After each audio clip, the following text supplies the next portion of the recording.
desrealización, como ustedes lo saben, ¿no? Una desrealización, una conversión a partir de esa materia prima simbólica que es el lenguaje, a partir de esa capacidad, esa competencia. Recuerdo que terminé la clase anterior refiriéndome a ese concepto.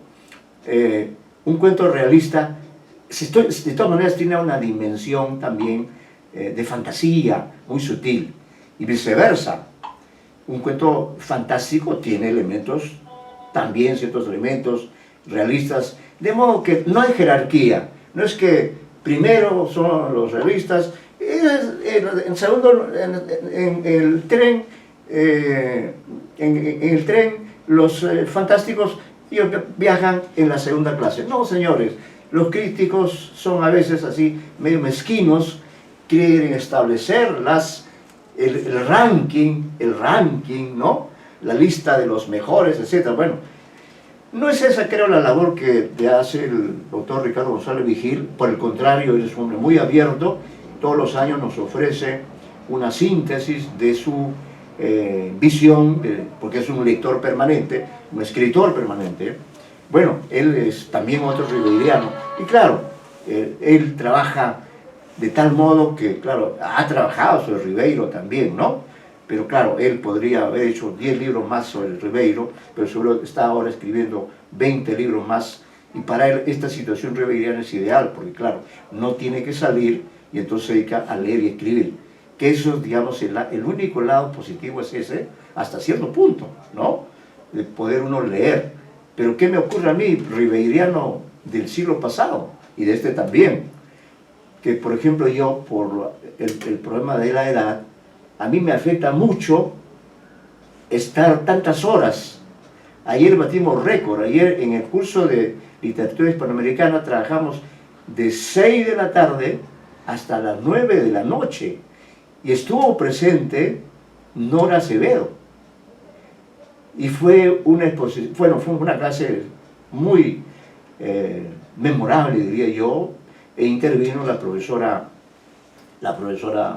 Eliana Vázquez con una exposición acerca de la literatura escrita por mujeres en Hispanoamérica, aunque principalmente se centró en Ida Vitale y otras escritoras. Bueno, Nora estuvo, y la verdad que fue una sesión memorable porque hablamos de diferentes temas. Bueno, entonces creo que Galarreta pidió el uso de la palabra. Por favor, Melanie Galarreta, le escuchamos. ¿Sí? A ver.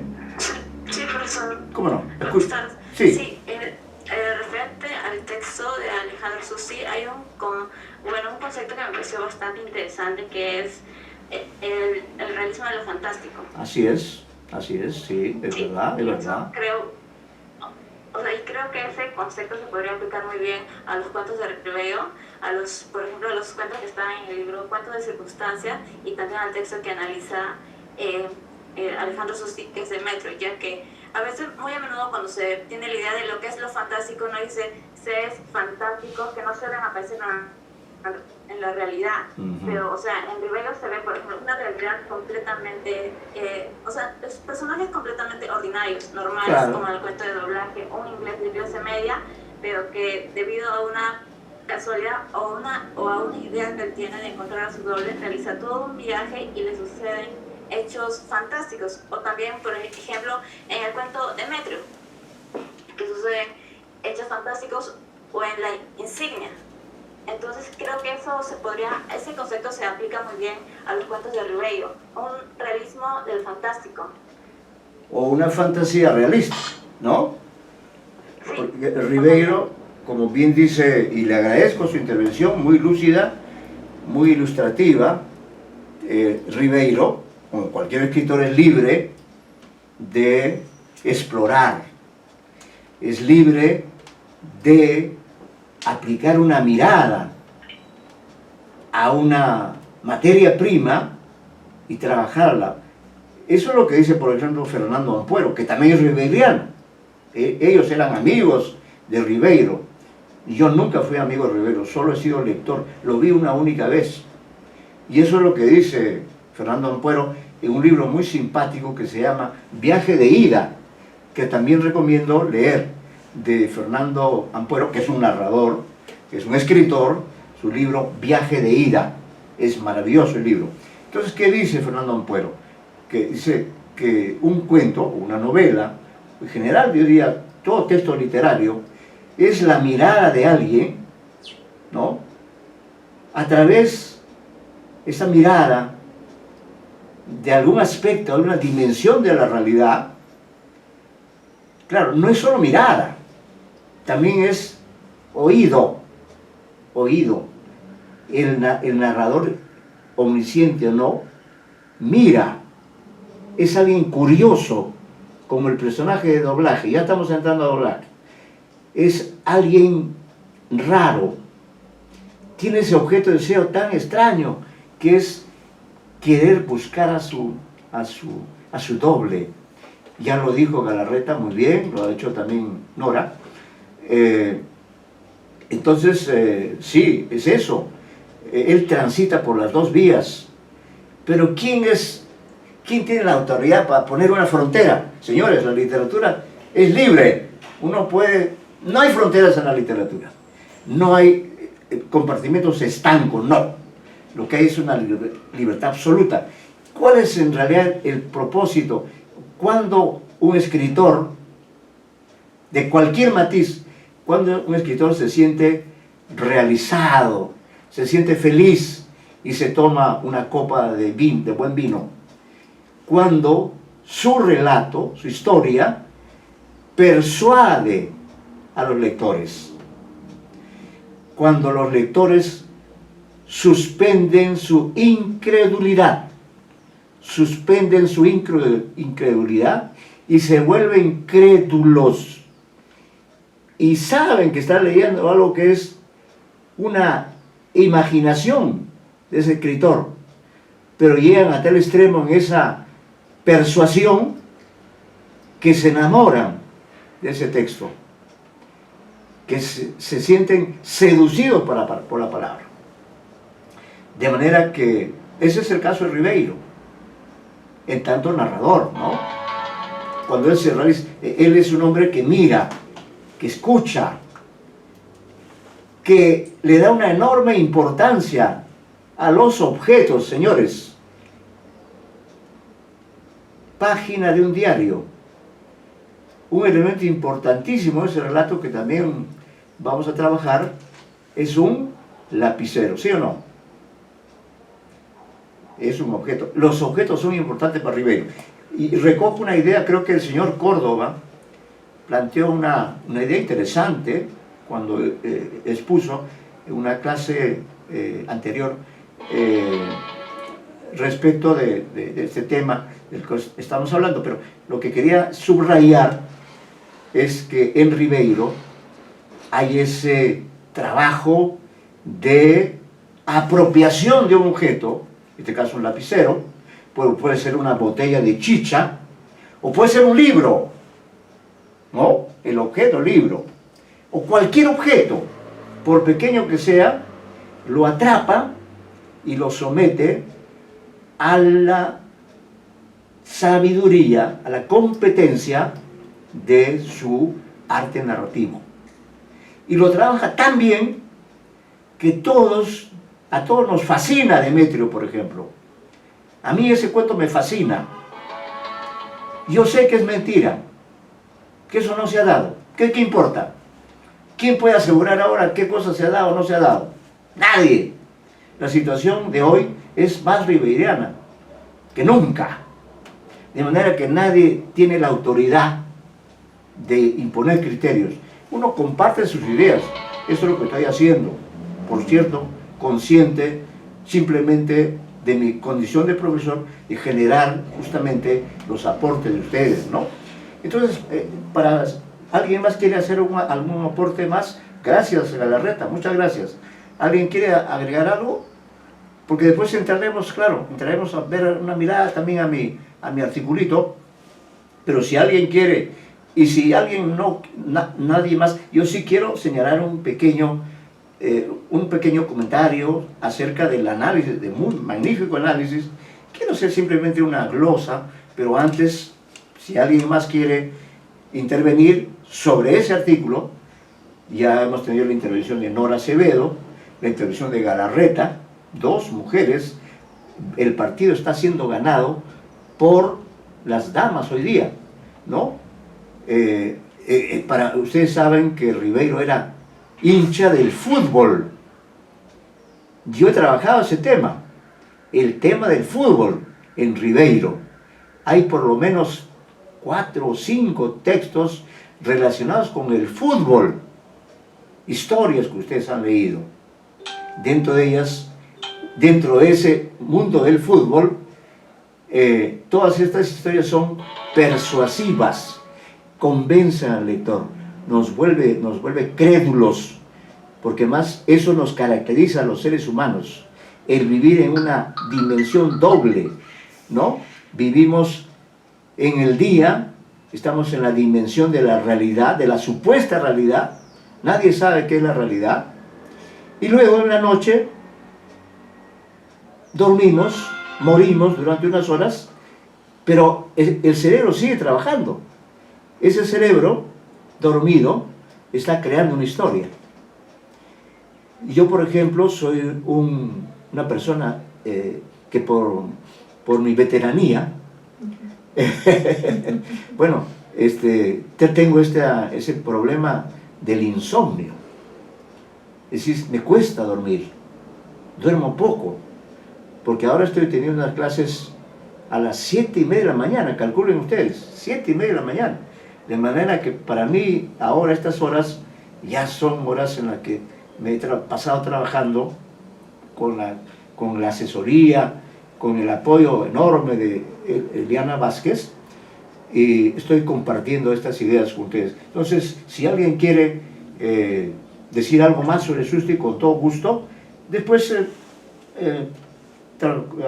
algunos aportes quizá sobre mi artículo, quizá lo leyeron o no lo leyeron, me lo dicen con toda confianza, y yo no me voy a molestar ni me voy a enemistar con ustedes, no, de ninguna manera. Y yo estoy acá para aprender de ustedes más que ustedes de mí, ¿ya? Muy bien. Si alguien quiere añadir algo, no hay problema, ustedes díganlo. ¿Se me escucha? Sí, se me escuchó.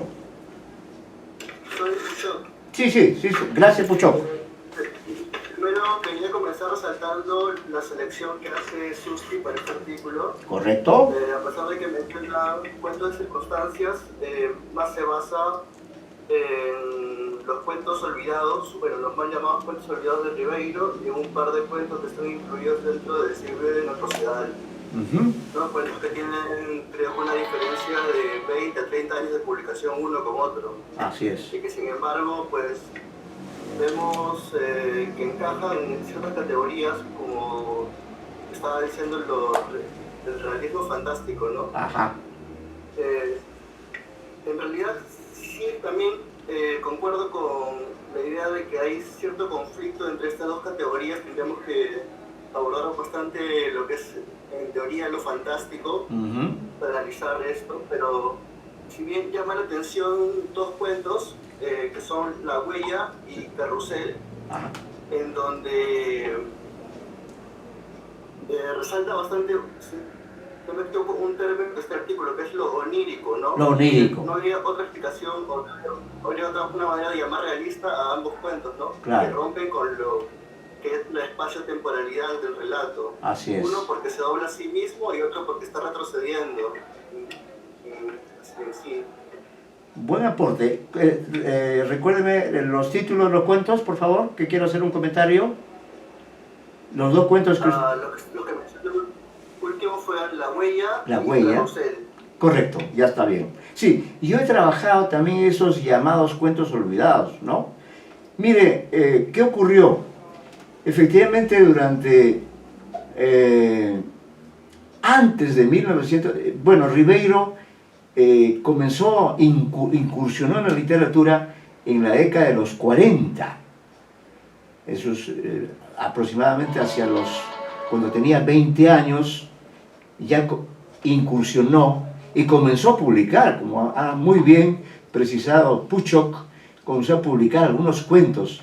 Esos cuentos aparecieron en periódicos o revistas de la época. Por ejemplo, en la revista Letras Peruanas que dirigía el profesor Puccinelli. Ahí aparece uno de los cuentos y así, ¿no? Bueno, esos cuentos, efectivamente, muy bien Puchoc, muy bien. En mi segundo, o tercer libro, yo analizo ahí cuento por cuento, todos ellos. ¿Qué pasó por esos? ¿Qué pasó con Ribeiro? ¿Se olvidó de esos cuentos?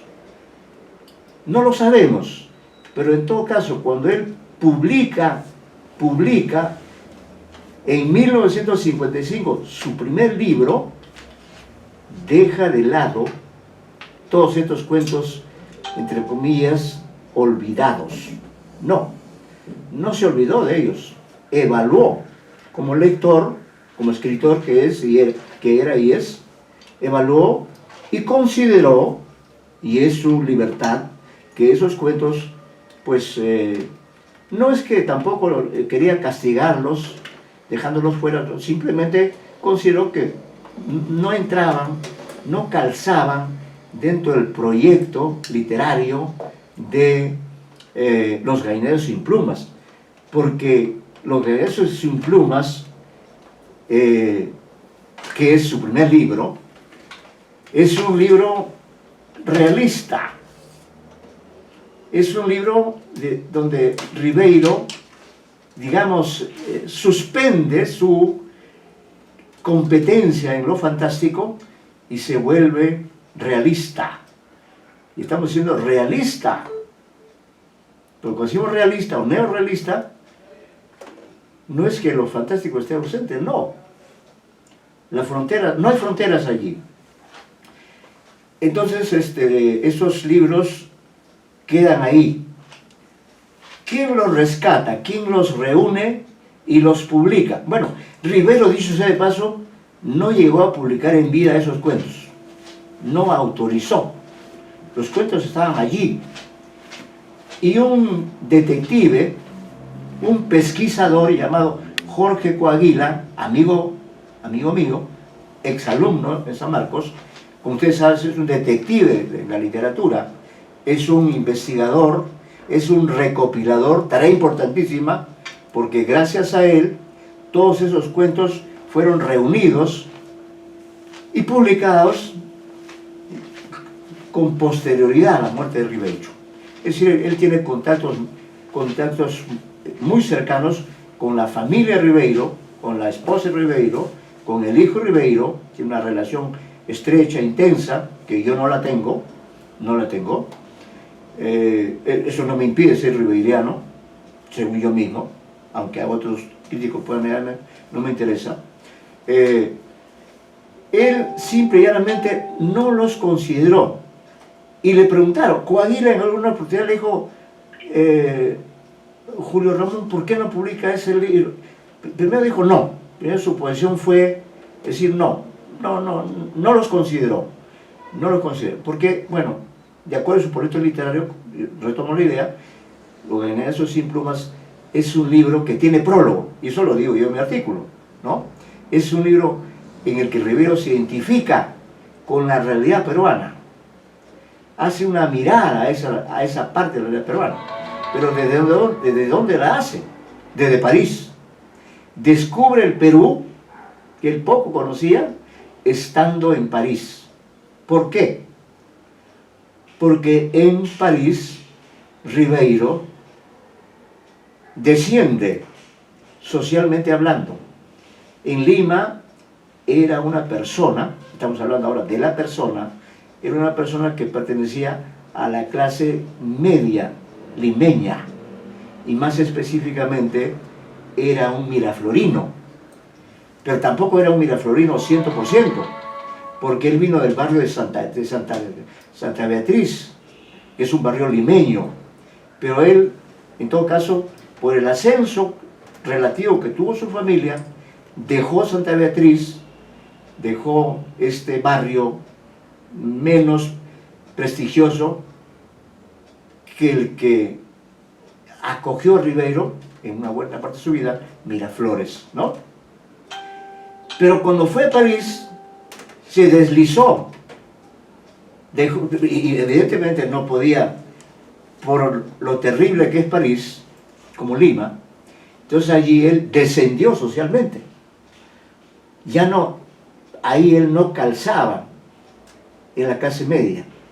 Ahí descendió, digamos, a la clase sin ánimo peyorativo, a la clase baja, en sentido económico, que tenía, a la condición de sobreviviente, de un migrante precario, sobreviviente, que hacía los trabajos que nunca en su vida había hecho en Lima.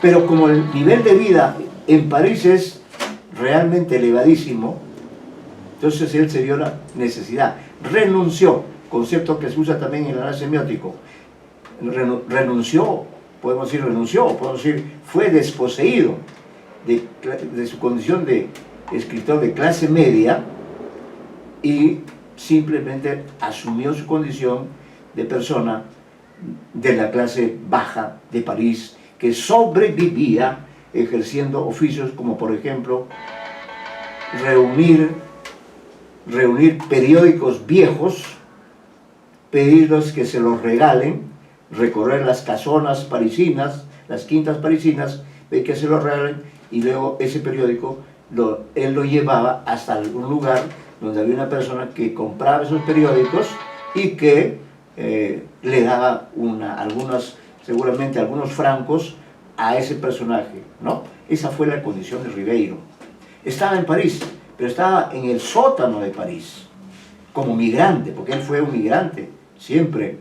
Quiso el amor de Ribeiro, sí, es claro, él se identificó con Madrid, con París, pero nunca dejó de ser peruano, nunca dejó de ser miraflorino. Todo esto se percibe cuando uno se acerca a los cuentos, ¿no? Bueno, lo que pasa es que en el 55 los escritores, tomaron conciencia de que era una generación, aunque esto es relativo, el concepto de generación también es muy discutible, ¿no? Es un concepto también resbaladizo, porque a veces no se tiene conciencia, sobre todo ustedes que son jóvenes. ¿A qué generación pertenecen ustedes? Ustedes son, de acuerdo a este año, ustedes pertenecerían, todos este año 2020, en lo que queda, todos ustedes publican libros, sendos libros de creación o de crítica. Este año ustedes publican de manera virtual y también impresa, publican sus libros, y entonces podríamos decir, esta es la generación del 2020, y le ponemos una etiqueta, ¿no? Una marca, porque así se trabaja en la crítica, ¿no?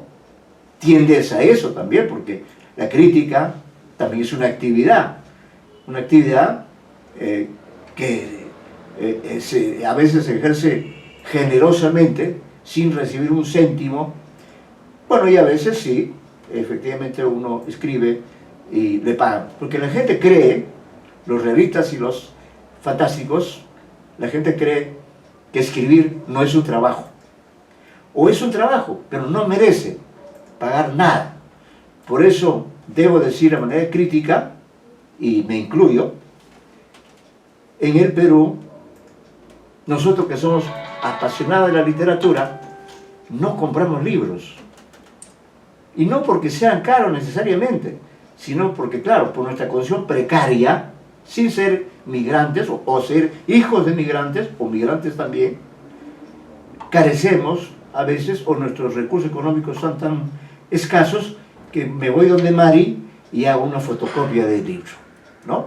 Mari es una persona indispensable en San Marcos, es famosa Mari.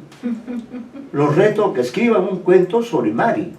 Y yo tengo una anécdota que me contó el profesor Marco Martos, una fantástica anécdota. Pero bueno, entonces ocurre que Ribeiro en París recién descubre el Perú pobre, el Perú de la periferia. Todos los cuentos En todos los cuentos los personajes son pobres, son sobrevivientes, todos ellos, de una u otra forma. Incluso el abuelo, ¿de qué vive? De vender chanchos, de engordar chanchos para venderlos y sobrevivir. En Ribeiro siempre la ausencia es muy significativa, para venderlos, de eso vive, y sobrevivir. ¿Con quién? Con la compañía de sus 2 nietos, ¿no? De sus 2 nietos. ¿Y qué pasó con el papá? ¿Qué pasó con la mamá? Siempre en los cuentos de Ribeiro hay ausencias. Y claro, esas ausencias son significativas, porque en la literatura todo significa, todo tiene un sentido, todo está por algo, ¿no? Entonces él quiso identificarse no solamente con su ciudad, sino con su generación. Y lo dice en ese prólogo, que luego en algunas ediciones no aparece. El prólogo que él hizo para presentar su primer libro, para hacer una suerte de perfil suyo, para decir cuál era su poética. Y su poética era, digamos, su poética era interesante, respetable, pero también de alguna forma tenía un aspecto, vamos a decir, pragmático, ¿no? Es decir, con ese libro lo que él quiso es identificarse con sus compañeros de promoción, Carlos Eduardo Zavaleta, Enrique Congres y otros más. Entonces él quiso sentirse parte de esa generación, literariamente hablando, lo dice explícitamente. Ahí establece su arte poética, así como luego hizo su decálogo del cuento. En ese prólogo él establece su concepción de lo literario, de lo narrativo. Y ahí ustedes ven, por ejemplo, que ustedes han leído el primer libro, allí mira todas las historias desde la perspectiva de un narrador omnisciente, en todos. Usa esa modalidad, esa mirada desde fuera. Casi todos son espacios cerrados. Recuerden el cuento La tela de araña. ¿Dónde ocurre? En un cuarto, con un solo personaje, una mujer que está sola allí, pero el cuento se enriquece porque en esa soledad el personaje activa la memoria, y entonces recuerda, y el narrador omnisciente, o gracias a él, nosotros conocemos el pasado de ese personaje. Y sabemos, por ejemplo, que ese personaje, esa mujer, también es una migrante de Chincha que llega a Lima. Todos, bueno, en definitiva, todos somos migrantes. En mi caso, por ejemplo, yo nací en esta ciudad, no voy a decir el año, sí lo puedo decir, 1949, el año que Ribeiro cumplió 20 años. Ese año nací yo, ¿no? Bueno, entonces, en esos cuentos, él explora sobre todo espacios cerrados, como la Lima de hoy. Ahora todos estamos metidos dentro de nuestra casa. Por ejemplo, en el cuento, en el hermoso cuento de Ribeiro, estamos hablando del primer libro, de paso, de rato en rato entramos al análisis, luego salimos, estamos entrando y saliendo. Hay un cuento que se llama Mientras arde la vela, de la primera colección. Bien, invito a algunos de ustedes a recordar qué historia es la que construye en este cuento llamado Mientras arde la vela, que es un relato maravilloso. Claro, en el libro del 55 todos los relatos son realistas, pero ¿acaso dentro de ese realismo no hay elementos de la fantasía, de la imaginación? Claro que sí. Después haré una crítica a esta división que se hace entre lo realista y lo fantástico, pero ahora, por favor, pido para que ustedes puedan intervenir, porque vamos a terminar exacto. Si alguno de ustedes recuerda, tiene alguna, en este momento, en su imaginario, un recuerdo de este cuento llamado Mientras arde la vela, que es un cuento maravilloso. ¿Alguien lo recuerda? No lo recuerdo. Ya. Yo voy a hacer un breve recuerdo. Es un cuento maravilloso en el contenido y en la técnica. Comienzo con el análisis del objeto, de la vela, el título. Mientras arde la vela. La vela arde durante un cierto tiempo. Cuando no existía luz eléctrica, la vela era la voz, era la luz para poder luchar contra la oscuridad que siempre nos rodea. Entonces, en ese cuento, el personaje es una mujer. Miren, en este libro hay quizá algún otro cuento donde las mujeres son protagonistas o coprotagonistas. Este es el caso de una mujer que vive en una casa muy pequeña, muy pobre. Son personajes seguramente también migrantes, pobres. Y, por ejemplo, allí esa familia es una familia también frágil, precaria, desde el punto de vista económico, psicológico. ¿Por qué? Porque en esa casa el padre es un borracho, para utilizar la norma, no, también, ¿no? Es un bebedor empedernido. Le gusta alzar el codo, como decimos. Se dedica a beber, a emborracharse, y no trabaja. Y entonces todo el peso de la economía del hogar reside en ella, en la mujer. Pero además, en esa familia hay un hijo, está pequeño. Mire usted ese mundo que pinta Ribeiro. Terrible. Terrible porque es una situación que se da en todas las épocas, en todas las sociedades. La familia está completa. Está el padre, la madre, y hay un niño. Pero también hay en esa historia también se produce un desequilibrio. ¿Por qué? Porque el padre, el actor padre, con sus características que hemos hablado en la clase anterior semiótica, desde el punto de vista semiótico, sus características en tanto personaje, no cumple su rol de padre. Ha coprocreado a ese niño, pero le importa a un pepino la vida de ese ser humano con el cual convive en ese espacio cerrado. Como dicen ustedes, hay un término que se dice ahora, me banqué, ¿no?